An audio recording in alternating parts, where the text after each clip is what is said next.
ఎదురుచూపులో ముగిశాయి. నోబెల్ శాంతి బహుమతి ఎవరికి దక్కుతుందన్న ఉత్కంఠకు తెరపడింది. అందరి అంచనాలను తలదన్నేలా వెనిజులా ప్రతిపక్ష నేత మరియా కురీనా మచాడోకు శాంతి బహుమతిని ప్రకటించింది నోబెల్ కమిటీ. ఈ అవార్డు కోసం ఎన్నో ఆశలు పెట్టుకున్న అమెరికా అధ్యక్షుడు డొనాల్డ్ ట్రంప్కు షాక్ తగిలిందని చెప్పాలి.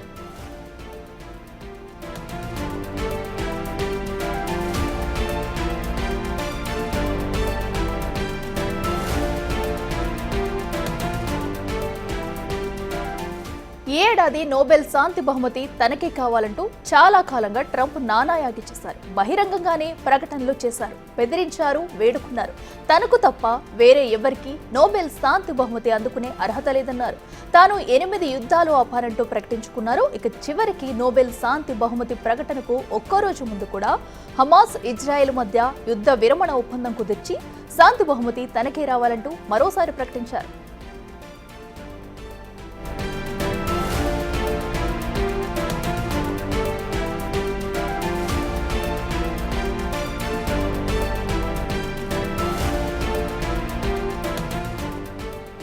ఎదురుచూపులు ముగిశాయి. నోబెల్ శాంతి బహుమతి ఎవరికి దక్కుతుందన్న ఉత్కంఠకు తెరపడింది. అందరి అంచనాలను తలదన్నేలా వెనిజులా ప్రతిపక్ష నేత మరియా కురీనా మచాడోకు శాంతి బహుమతిని ప్రకటించింది నోబెల్ కమిటీ. ఈ అవార్డు కోసం ఎన్నో ఆశలు పెట్టుకున్న అమెరికా అధ్యక్షుడు డొనాల్డ్ ట్రంప్కు షాక్ తగిలిందని చెప్పాలి.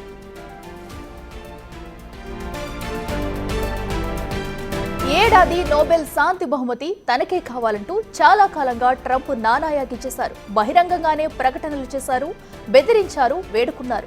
తనకు తప్ప వేరే ఎవరికీ నోబెల్ శాంతి బహుమతి అందుకునే అర్హత లేదన్నారు. తాను 8 యుద్ధాలు ఆపానంటూ ప్రకటించుకున్నారు. చివరికి నోబెల్ శాంతి బహుమతి ప్రకటనకు ఒక్కరోజు ముందు కూడా హమాస్, ఇజ్రాయెల్ మధ్య యుద్ధ విరమణ ఒప్పందం కుదిర్చి శాంతి బహుమతి తనకే రావాలంటూ మరోసారి ప్రకటించారు.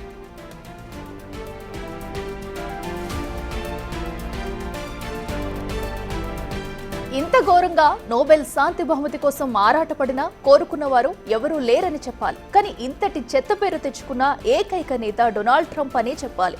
నిజానికి ట్రంప్కు ఈ అవార్డు వచ్చే అవకాశం దాదాపుగా లేనట్టే అని ముందు నుంచే చర్చ జరిగింది.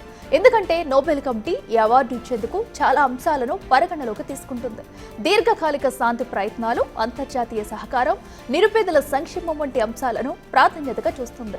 తాత్కాలిక ఒప్పందాలు, రాజకీయ ప్రచారాలను అస్సలు పరిగణలోకి తీసుకోదు. కానీ ట్రంప్ ఇంకొన్ని విషయాలు కూడా చేశారు. అనేక అంతర్జాతీయ సంస్థల నుంచి అమెరికాను బయటకు తీసుకొచ్చారు. ఇక అంతర్జాతీయ సహాయ నిధులను ఆపేశారు. ఇరాన్, యెమెన్లో దాడులు జరిపించారు. ఇలా అనేక పనులు ఇప్పుడు ట్రంప్ ఖాతాలో ఉన్నాయి.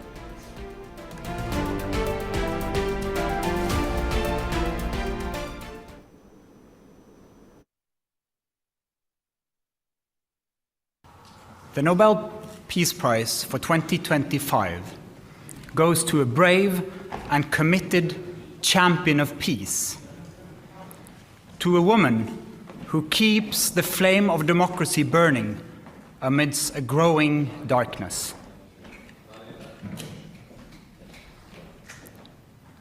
The Norwegian Nobel Committee has decided to award the Nobel Peace Prize for 2025 to Maria Corina Machado. She is receiving the Nobel Peace Prize for her tireless work promoting democratic rights for the people of Venezuela.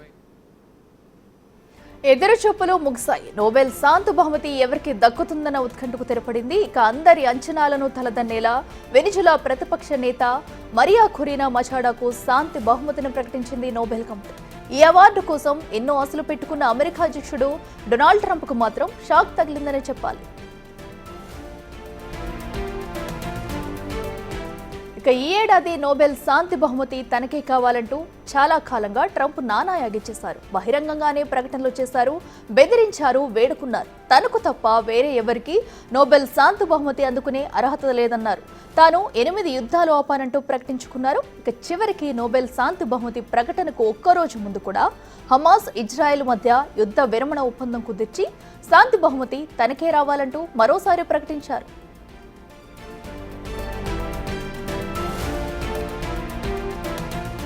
ఇంత ఘోరంగా Nobel శాంతి బహుమతి కోసం ఆరాటపడినా కోరుకున్నవారు ఎవరూ లేరని చెప్పాలి. కానీ ఇంతటి చెత్త పేరు తెచ్చుకున్న ఏకైక నేత డొనాల్డ్ ట్రంప్ అని చెప్పాలి. నిజానికి ట్రంప్కు ఈ అవార్డు వచ్చే అవకాశం దాదాపుగా లేనట్టే అని ముందు నుంచే చర్చ జరిగింది. ఎందుకంటే నోబెల్ కమిటీ ఈ అవార్డు ఇచ్చేందుకు చాలా అంశాలను పరిగణలోకి తీసుకుంటుంది. దీర్ఘకాలిక శాంతి ప్రయత్నాలు, అంతర్జాతీయ సహకారం, నిరుపేదల సంక్షేమం వంటి అంశాలను ప్రాధాన్యతగా చూస్తుంది.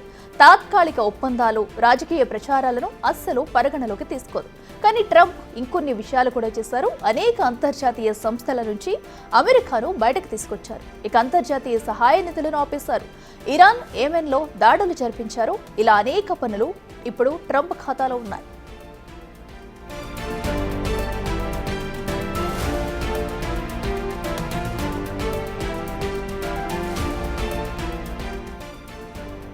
ఇక అవార్డు అందుకున్న మరియా కొరీనా వెనిజులాలో లిబరల్ పార్టీ నేషనల్ కోఆర్డినేటర్గా ఉన్నారు. 2011 నుండి 2014 వరకు వెనిజులా నేషనల్ అసెంబ్లీకి ఎన్నికయ్యారు. ఇక అంతేకాదు సొమటే అనే సంస్థను ఏర్పాటు చేసిన ఫెయిర్ ఎలక్షన్ కోసం పోరాటం చేస్తున్నారు. ప్రజాస్వామ్యం, మానవ హక్కుల కోసం ఆమె చేసిన పోరాటానికి 2024లో సాఖరోవ్ అవార్డు అందుకున్నారు. ఆమె పొలిటికల్ హిస్టరీలో ఎంతో అణిచివేత ఉంది.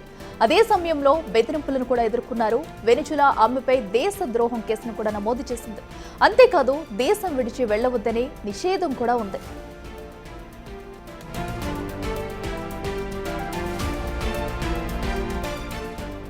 వీటికి ఎంతో ఉత్కంఠంగా ఎదురు చూసిన నోబెల్ శాంతి బహుమతి అయితే ప్రకటన చేశారు. మరియా కొరియా మచాడోకు అయితే శాంతి బహుమతిని అయితే ప్రకటన చేసింది నోబెల్ సంస్థ.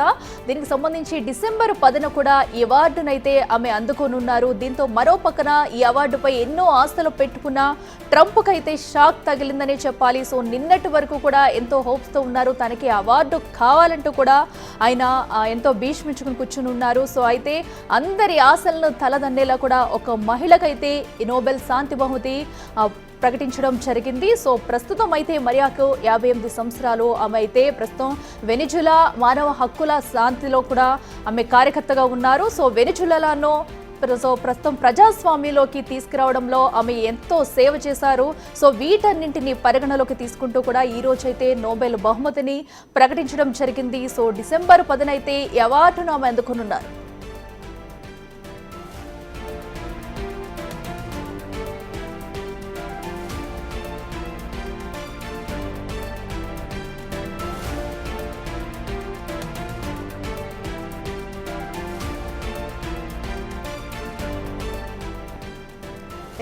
ప్రపంచం మొత్తం ఉత్కంఠంగా ఎదురు చూస్తున్న నోబెల్ శాంతి బహుమతి ప్రకటన అయితే జరిగింది. సో దీనికోసం ఎంతో కాలంగా ఎదురు చూస్తున్నారు. సో ఇక ఈ శాంతి బహుమతి ప్రకటనకు సంబంధించి కూడా మనతో మాట్లాడేందుకు డాక్టర్ సంజయ్ పులిపక గారు మనతో అందుబాటులో ఉన్నారు. నమస్తే సార్. నమస్తే అండి. సార్, మనం చూస్తున్నాము ఎంతో ఉత్కంఠంగా కూడా ఇప్పటివరకు అందరూ వెయిట్ చేస్తారు. నోబెల్ శాంతి బహుమతి ఎవరిని వరించబోతుందంటూ చాలా మంది నామినేషన్స్ కూడా దాఖలు చేస్తారు.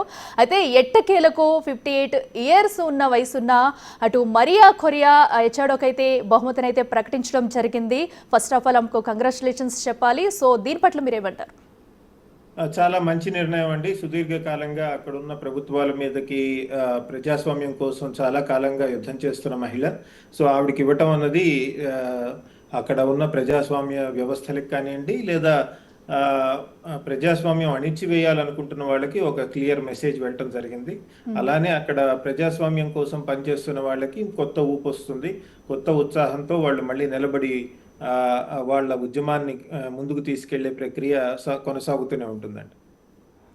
Okay sir. మరి దీనిపై కూడా ఇటు అమెరికా నుంచి చూసుకున్నట్టయితే ట్రంప్ ఈ అవార్డుపై చాలా ఆశలు పెట్టుకున్నారు. నాకే కావాలి, ఇవ్వాలంటూ కూడా తను చెప్పుకొచ్చారు.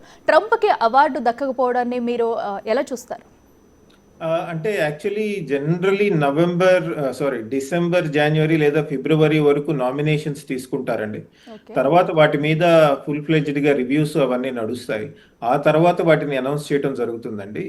ట్రంప్ ఈ మధ్య కాలంలో ఉదాహరణకి నిన్న మొన్న గాజా పీస్ ప్లాన్ అవి సాధించినప్పటికీ బహుశా అవి నెక్స్ట్ ఇయర్ కి కన్సిడర్ చేయొచ్చేమో. ఎందుకంటే ఈ పీస్ ప్లాన్ ఇవి ఏవైతే ఉన్నాయో, గాజాలో ఇజ్రాయెల్ ప్యాలెస్టీన్ మధ్య జరిగిన చర్చలు, ఇప్పుడు స్లోగా ఇంప్లిమెంట్ అవుతున్న పీస్ ప్లాన్, వాటి యొక్క పరిణామాలు ఎలా ఉన్నాయి ఒక సంవత్సరం తర్వాతకి తెలుస్తుంది, లేదా ఒక 6 నెలల తర్వాత తెలుస్తుంది. సో బహుశా వచ్చే సంవత్సరానికి డొనాల్డ్ ట్రంప్ కంటెన్షన్ లో ఉంటారేమో. ఎందుకంటే ప్రొసీజరల్గా చాలా మంది చెప్తోంది ఏంటంటే డొనాల్డ్ ట్రంప్ అధికారంలోకి ఈ సంవత్సరమే వచ్చారు జనవరి ఎండ్కి. ఈ సంవత్సరంలో ఆయన ఒకవేళ నిజంగా ఆయన చెప్పినట్టు యుద్ధాలన్నీ ఆయనే ఆపినట్టు కనుక నిర్ధారణ అయినా అవన్నీ పరిగణలోకి తీసుకుని అవన్నీ ఎగ్జామిన్ చేసి కమిటీ మెంబర్స్ వాళ్ళంతా కూర్చుని చర్చించి అది ఇవ్వటానికి టైం పట్టొచ్చు అని చాలా మంది ముందే చెప్పడం జరిగిందండి. కొంతవరకు ప్రొసీజరల్ అయి ఉండొచ్చు, కొంతవరకు మనం చెప్పలేం. అంటే ఇంకొద్దిగా ఒక సంవత్సరం టైం ఇచ్చి చూద్దాం డొనాల్డ్ ట్రంప్కి అని కూడా ఆలోచించుండొచ్చండి. నోబెల్ పీస్ కమిటీ ఏదైతే ఉందో ఇంకొద్దిగా సమయం ఇచ్చి డొనాల్డ్ ట్రంప్ నిజంగా ఆపిన యుద్ధాలు నిజంగానే ఆగాయా లేదా మళ్ళీ వెంటనే మంటంటుకుంటాయా అన్నది కూడా వాళ్ళు వేచి చూసే ప్రక్రియ కూడా అయి ఉండొచ్చండి ఇది. ఓకే సంజయ్ గారు, అంటే మీరు చెప్పండి, ఇప్పుడు చూస్తున్న పరిణామాలన్నిటి బట్టి కూడా, ఎందుకంటే ఇప్పుడు ట్రంప్ రెండోసారి అధికారంలోకి వచ్చిన తర్వాత కూడా చేస్తున్న పరిణామాలన్నీ చూస్తున్నాము, ఇటు ఇండియా వైజ్గా వరల్డ్ వైడ్గా కూడా ఎక్కడెక్కడ ఏం చేస్తున్నారు అనేది కూడా. మరి ఈ